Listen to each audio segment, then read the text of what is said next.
episode of Car Mad Dad and the X6 M50d. Let's have a look.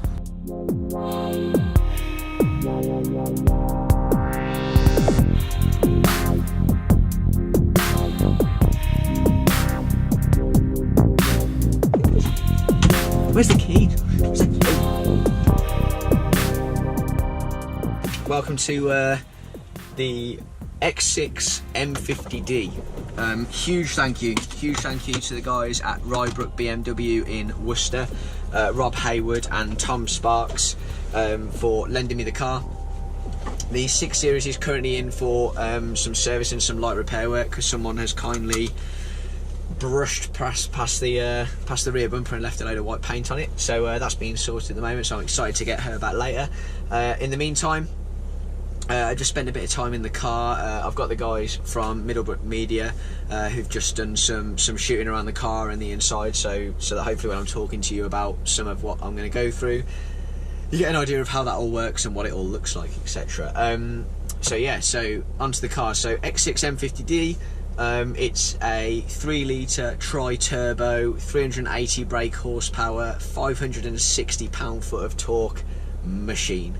Diesel powered, should be relatively economical in light of the performance. This thing bashes out 0 to 62 in approximately 5.2 seconds, I think, so it's an absolute machine. And yeah, I'm really looking forward to cracking on with it. Off we go, ticking along nice. I don't know if you can see very much on camera, but the ride is it's a little fidgety actually. That's actually a bit of road surface as well. This road I know is relatively unsettled, but the actual, I mean, the seats that I'm in are incredible. I don't know what these are, I've never seen them before, but they're a sort of a cream black mixture. They're obviously the comfort seats. I've got all the adjustments down here around sort of lumbar, up, down, left, right, and everything's electronic and memory, so they're obviously some sort of special leather combo that you can get, but they're absolutely gorgeous. They're mega comfortable. I don't think I've sat in a seat as nice, to be honest. The other thing I've noticed is that you sit slightly lower in this car than you do in the X5, so actually the centre console and the armrest are actually in a bit more of a comfortable position for how I drive, so you sit a bit more comfortable. Okay, right, so I'm going to show you this thing's party trick. Normal junction, normal mode, comfort engaged, out of the junction, right, foot down, 20 mile an hour, 30 mile an hour, 40 mile an hour, 50 mile an hour, 60 mile an hour. Absolutely ridiculous. And there's no drama to it at all. At no point during that process then was my foot even halfway down on the throttle. So this thing gathers pace very undramatically and very, very quickly.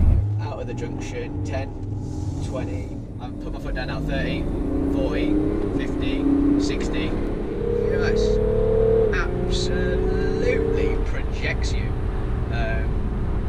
Yeah, it's fantastic. I can't believe a car this big moves the way it does. I really can't. It's utterly ridiculously fast if you ask it to be. It's yeah, I've been doing that all day and it still surprises me.